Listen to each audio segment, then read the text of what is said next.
पहला क्वेश्चन हमारे पास यहाँ पर आने जा रहा है. क्वेश्चन से discuss the importance of iqta system, how did it help in the centralisation of Delhi Sultanat.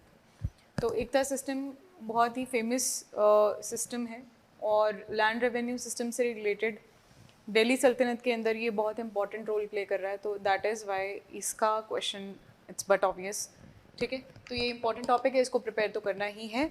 और अगली चीज़ यहाँ पर जो अब क्वेश्चन की बात है तो क्या पूछा गया है, तो सबसे पहले तो इन्होंने यहाँ पे इम्पोर्टेंस के बारे में अंडरलाइन करने को कहा है.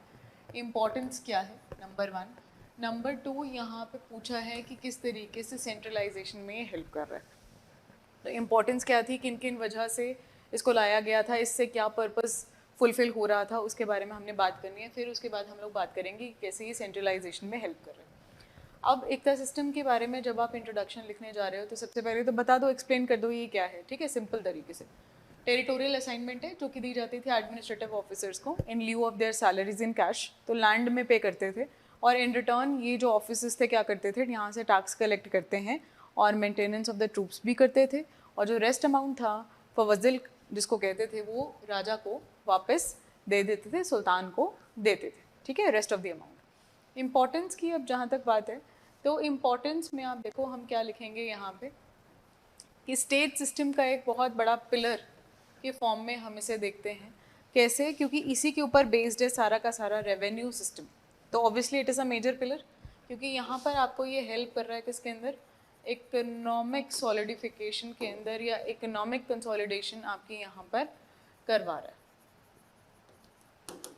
बट इस इकोनॉमिक कंसोलिडेशन की वजह से आप देखोगे कि पॉलिटिकल कंसोलिडेशन भी यहाँ पर हो जाने वाले हैं. इसलिए भी ये दोनों ये जो फैक्टर है एक इम्पॉर्टेंट पिलर बन जाता है एकता सिस्टम हमारा. इंस्ट्रूमेंट ऑफ सेंट्रलाइजेशन है, जैसे कि मैंने यहाँ पे बात किया तो ये पॉइंट दोनों ऐड ऑन हो गए कि इकोनॉमिक और पॉलिटिकल सेंट्रलाइजेशन करवा पाने में इसने मदद की है. कैसे मदद की है वो हम आगे बात करेंगे. ठीक है, हाउ डिड इट हेल्प, कैसे, हाउ का क्वेश्चन आया. अगला जो है instrument of organisation of nobles and military chiefs. तो यहाँ पर क्या क्या करा, मेरे जो नोबल्स थे या जो मेरे मिलिट्री चीफ्स थे जिनको मुझे यहाँ पर ऑब्वियसली एक कंट्रोल में रखना होता है and obviously I need their confidence also. तो उनको यहाँ पर लैंड ग्रांट्स देकर और असाइन करके, ये lands not grants, land assign करके बेसिकली उन्हें यहाँ पर कंट्रोल किया जा रहा है, उनको एक ऑर्गेनाइज्ड वे में मैनेज किया जा रहा है. बिकॉज यहाँ पर अब बिल्कुल डिफाइंड है कि कैसे वो स्टेट के साथ कनेक्टेड रहेंगे, कैसे वो स्टेट्स के साथ ड्यूटीज़ जो हैं उनकी वो क्या क्या होंगी, कैसे वो निभाते रहेंगे, क्या उनकी जिम्मेदारियाँ होंगी, रिस्पॉन्सिबिलिटीज़ क्या होंगी.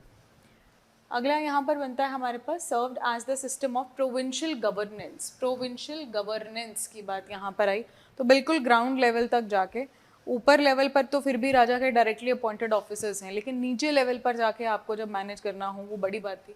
तो प्रोविंसेस की मैनेजमेंट के लिए उन्होंने मुफ्ती और वली को यहाँ पर अपॉइंट किया. बड़ी इक्ता लैंड होंगे तो मुफ्ती और वली होंगे, छोटी इक्ता लैंड होंगे तो इक्तादार होंगे. ठीक है, who served as almost like a provincial governor, जिनके पास पावर्स बहुत सारी हैं. तो ये टैक्स कलेक्टर भी हैं, नंबर 1. ये लोग वहाँ के लॉ एंड ऑर्डर को भी मेंटेन करते हैं, नंबर 2. नंबर 3, ये लोग वहाँ का मेंटेनेंस ऑफ द ट्रूप्स भी करते हैं. और ये सबका पैसा जो है कहाँ से आता है, वो जो टैक्स कलेक्ट किया गया है वहाँ से आता है. हाँ, over a period of time यहाँ पे चेंजेस बहुत सारे हुए हैं एकता सिस्टम में, तो वो नहीं आज से बात की जा रही है. हाँ, हालांकि वो एक क्वेश्चन बन सकता है कि कैसे कैसे करके चेंजेस आए एकता सिस्टम में, तो ये क्वेश्चन प्रिपेयर कर लेना खुद से कि कैसे जब इल्तुतमिश के टाइम पे शुरू होता है तो कैसा होता है, राइट. फिर बलबन आते हैं तो क्या चेंजेस लेकर आते हैं, फिर उसके बाद खिलजीज आ रहे हैं तो एक चेंज आता है, फिर तुगलक्स आते हैं तो क्या चेंज आता है. ये आप एक बना लेना इसका सिस्टम जो है. अगला यहाँ पर था क्या कि एक पेमेंट का एक मोड है, एक तरीके से सैलरी पेमेंट का एक तरीका है और एक रेवेन्यू कलेक्शन का सिस्टम यहाँ पर ये बनाया जा रहा है. ठीक है, क्योंकि हम लोगों ने बात की कि लैंड जो दी जा रही है वो इन टर्म्स ऑफ कैसे दी जा रही है, इन टर्म्स ऑफ लैंड, और किसके बदले दी जा रही है, कैश के बदले दी जा रही है. तो एक तो ये मोड ऑफ पेमेंट हो गया, सरकार को अब अलग से पैसा पे करने की ज़रूरत नहीं है, जो टैक्स कलेक्ट हो रहा है वहीं से ये काम हो जाएगा. तो आप देख रहे हो कि यहाँ पर एक तीर से कई सारी चीज़ें होने जा रही हैं, एक तीर से कई सारे निशाने होने जा रहे हैं. तो पॉलिटिकली भी हेल्प कर रहा है, इकोनॉमिकली यहाँ पे एक तो लैंड रेवेन्यू मैनेजमेंट इतना प्रॉपर हो गया है. ठीक है, बैठे बिठाए। ऊपर से सैलरी जो है वो अलग से नहीं देनी पड़ रही है, ट्रेजरी मुझे अलग से मेंटेन नहीं करके रखनी पड़ रही है, जितने भी ऑफिसर्स हैं उनको पे करने के लिए। फिर यहाँ पे जो मेंटेनेंस ऑफ द ट्रूप्स है वो भी बैठे बिठाए हो रहा है, मतलब रेवेन्यू एडमिनिस्ट्रेशन लगा लो या फिर आप मिलिट्री एडमिनिस्ट्रेशन लगा लो, ये दोनों ही चीज़ें मेरे एक सिस्टम से हो रही थी, जो कि बहुत बढ़िया है।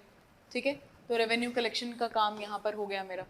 ऊपर से फिर दूसरी चीज़ की ये एक रेवेन्यू बेस प्रिपेयर कर देता है। मेरे पास भी तो पैसा आ रहा है जिसको हम क्या कह रहे हैं, फवज़िल कह रहे हैं, यानी सुल्तान के पास रेस्ट ऑफ द मनी जा रहा है, सारा खर्चा निकाल लेने के बाद, जिसको कहते थे फवज़िल। और इसके ऊपर राजा का अधिकार है, सुल्तान का राइट है, स्टेट गवर्नमेंट का राइट है, जो स्टेट यानी इस देश की जो सरकार है, दिल्ली सल्तनत का अधिकार है।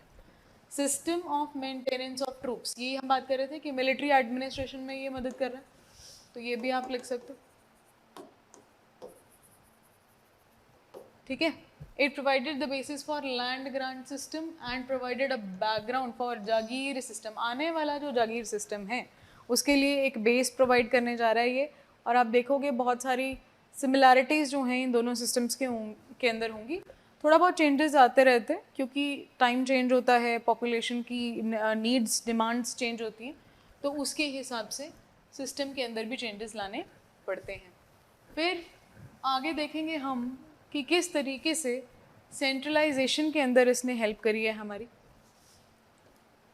दिल्ली सल्तनत को कैसे हेल्प करते हैं, नंबर 1 कि क्योंकि यहाँ पे हम एक ऑफिसर को अपॉइंट कर रहे हैं जो कि कौन है, टर्क्स हुआ करते थे इनिशियली तो मोस्ट ऑफ देम। तो टर्किश रूलर्स जितने भी हैं उनको एकताज़ी यहाँ पर असाइन करी जा रही हैं, सैलरीज़ के बदले में असाइन की जा रही हैं, कैश सैलरी के बदले में। जो कर क्या रहे हैं, रेवेन्यू को कलेक्ट कर रहे हैं, ट्रूप्स को मेंटेन कर रहे हैं और सरप्लस को राजा के पास भेज रहे हैं, सुल्तान के पास फवज़िल। ठीक है, तो ये हमारा पर्पस सॉल्व कर रहा है। लॉ एंड ऑर्डर मेंटेन करने के साथ साथ मेंटेनेंस ऑफ ट्रूप्स भी करके दे रहे हैं, और यही सेंट्रलाइजेशन का काम है। आप ऊपर बैठ के मैनेज कर रहे हो इनको, ये आपके लिए काम कर रहे हैं। ठीक है, तो ऑब्वियसली सेंटर स्ट्रॉन्ग हो रहा है, एक पूरा यूनिट बन रही है यहाँ पे। जितने भी ये नोबल्स ऑफिसर्स हैं ये सिर्फ होल्डर्स ऑफ द लैंड है, ये ओनर्स नहीं है, not the owner. Okay, not the owner, only the holder. मतलब कि ये लैंड के ऊपर किसी तरीके का कोई मालिकाना अधिकार इन लोगों का नहीं है, ये रखने के लिए लैंड नहीं दी है आपको, ये सिर्फ तब तक के लिए है जब तक उस ऑफिसर की ड्यूटी उसको दी गई है, उसका टर्म है, जो भी राजा के ऊपर डिपेंड करता है। अगर उसकी डेथ हो जाती है तो ये लैंड डायरेक्टली सुल्तान के पास वापस चली जाएगी, and the sultan will then reassign itself to another officer. It will not be hereditary. ठीक है, नो हेरिडिटरी राइट्स। आगे से आगे बच्चों को ट्रांसफ़र नहीं होगी। हाँ, आगे जाके आप फिरोज शाह तुगलक का रूल देखेंगे तो उनके टाइम पे जाके उन्होंने ये काम कर दिया था, बट हम यहाँ पे बात कर रहे हैं ओरिजिनलिटी की। ओरिजिनल एकता सिस्टम कैसा था, कैसे वो सेंट्रलाइजेशन में मदद कर रहा है, आगे वालों ने क्या क्या चेंजेस लाए हैं वो यहाँ पे नहीं बात करना है आपने। ठीक है, तो नो हेरिडिटरी राइट्स, यहाँ पर किसी बच्चे का बच्चा आगे जाके ऑफिसर नहीं बनने वाला है। ऑटोमेटिकली उस पर्सन की डेथ के बाद या रिमूवल के बाद, करप्शन की वजह से उसको रिमूव किया जा सकता है और नया इंसान लगाया जाएगा जो कि राजा की मर्जी का होगा, और राजा ही अपॉइंट करेगा, सुल्तान ही अपॉइंट करेगा, ये मस्ट है। तो लैंड क्या है, ट्रांसफरेबल है। ट्रांसफरेबल मतलब किसी और को ट्रांसफ़र कर सकते हैं हम लोग, आपसे लेकर किसी और को दी जा सकती है, और जो पर्सन है उसको भी ट्रांसफ़र किया जा सकता है from one region to other every 3 to 4 years। हर 3 से 4 साल के बाद करा जाएगा, और कौन करेगा, ओनली एंड ओनली सुल्तान करेगा, और कोई नहीं कर सकता है। तो कहने का मतलब ये कि आप एक जगह आपको दे दी गई तो वहाँ के आप काइंड ऑफ राजा नहीं बन गए हैं, या आपको वहाँ पे एरिया में अपना कंट्रोल पैर जमाने की जो आज़ादी है या जो अपॉर्चुनिटी है वो नहीं दी जा रही है। एक पर्सन को शिफ्ट इसीलिए किया जाता है after 3-4 years because they do not want that person to engage in the intricacies of that region. आप वहाँ पे अपनी जान पहचान ना बना लो, वहाँ पे अपने रूट्स को स्ट्रॉन्ग ना कर लो, ये मैं अवॉइड करना चाहती हूँ। That is why this was been done. ठीक है, और इसका एक नेगेटिव पॉइंट मतलब ये भी हो जाता था, हालांकि इसका नहीं है पर मैं वैसे आपको बता रही हूँ कि नेगेटिव एक ये भी हो जाता था कि हर इंसान को पता था कि उसने 3-4 साल के बाद यहाँ से ट्रांसफ़र हो जाना है, तो वो बड़े ही एक रेकलेस एटीट्यूड से, या कह लो कि बोले लैकडाइसिकल एटीट्यूड यहाँ पर अडॉप्ट करते थे, और कुछ ज़्यादा मेहनत का काम नहीं करते थे सिचुएशन को इम्प्रूव करने के लिए. सो दे वर लाइक कि ठीक है यहाँ से चले तो जाना है 3-4 साल के बाद, तो करो एक्सप्लॉयटेशन, करो अपनी मनमर्जी यहाँ पर, फिर शिफ्ट हो जाएंगे. तो ये कहीं ना कहीं एक नेगेटिव पॉइंट भी बन जाता है. बट हाँ, ये ज़रूरी था उस टाइम के लिए. और कर कौन रहा है? सुल्तान. यहाँ पे कोई फ्यूडल सिस्टम नहीं है. It is a proper bureaucratic system. It is not a feudal system. Okay, this person is not connected with that person. कहीं उसको लैंड का अधिकार नहीं दिया. ठीक है, तो वो ऐसा नहीं है कि इंडिपेंडेंट हो जाएगा. नो, बिकॉज सारा का सारा यहाँ पे आप देखोगे सुल्तान की मर्जी से होता है. Everything was subject to his pleasure. जैसा उसको अच्छा लगेगा, उसको खुशी मिलेगी जो काम करने में, वो करेगा. चाहे वो ट्रांसफ़र हो, किसी को निकालना हो, किसी को पनिश करना हो, ऑडिट करवाता है. Control and regulation from top है. ये बात को ध्यान में रखना. और ये शो कर रहा है हमें कि ये सेंट्रलाइजेशन थी. ये इस तरीके से सेंट्रलाइजेशन में हेल्प किया. मुक्तीज़, जो ये बड़े इक़्तिदार थे या एकता बड़ी लैंड्स जिनके पास हुआ करती थी, they had no right over the subjects. ये किसी भी जनता को डरा नहीं सकते, धमका नहीं सकते, ये उनको एविक्ट नहीं कर सकते उनके लैंड से, कुछ उनको डिस्टर्ब नहीं कर सकते ये. और ये चीज़ अकाउंट करी गई थी. ठीक है, कई सारे जो कंटेम्प्रेरी हिस्टोरियंस हैं, बरानी जैसे, उन्होंने ये लिखा है कि muqtis are never allowed to do so and in case they harm them. वैसे तो कर नहीं सकते, और करते हैं तो बाकायदा सब्जेक्ट्स जो हैं, प्रजा जो है, वो कंप्लेंट कर सकती है सुल्तान को, and then sultan used to take the action. Okay, कभी वो रोक नहीं सकता जनता को कोई शिकायत करने से. So whenever they want to make an appeal, direct appeal to sultan, muqti should not prevent them. Should not. Okay, this indicates direct appeal. This indicates कि कौन है सेंट्रल फिगर? सुल्तान है. सारा कंट्रोल उसके हाथ में. फिर अगली चीज यहाँ पर,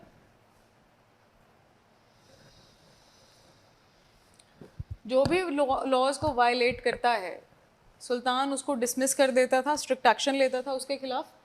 सो ये फिर से दिखा रहा है कि ये सेंट्रलाइज कंट्रोल है. यहाँ पर इक्ता सिस्टम की मदद से एक सेंट्रलाइजेशन और आ रही.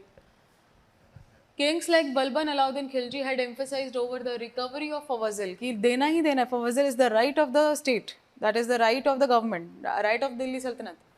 और इसी तरीके से उन्होंने एक ज़्यादा कंट्रोल बना के रखा ओवर द वजारत ऑन इक्ताज. एक वजारत क्या है? डिपार्टमेंट फाइनेंस का. तो फाइनेंस का जो डिपार्टमेंट है, वो मिनिस्ट्री या वो डिपार्टमेंट बहुत स्ट्रांगली इक्ताज को कंट्रोल करती है, नज़र रखती है, जो कि दिखता है कि यहाँ पर राजाओं के हाथ में कंट्रोल हुआ करता था. This indicates that centre exercise their control over the iqtas. ठीक, आप देखोगे बल्कि यहाँ पर अलाउद्दीन खिलजी जैसे राजाओं ने तो पटवारी तक अपॉइंट किए थे, ताकि ये मुक्तीज़ और वलीज़, इनके ऊपर नज़र रखी जा सके, पटवारियों के ऊपर नज़र रखी जा सके. और इनके दीज पीपल, खुद मुकद्दम्स, ये जो लोकल विलेज ऑफिसर्स थे, इनके ऊपर नज़र रखी जा सके.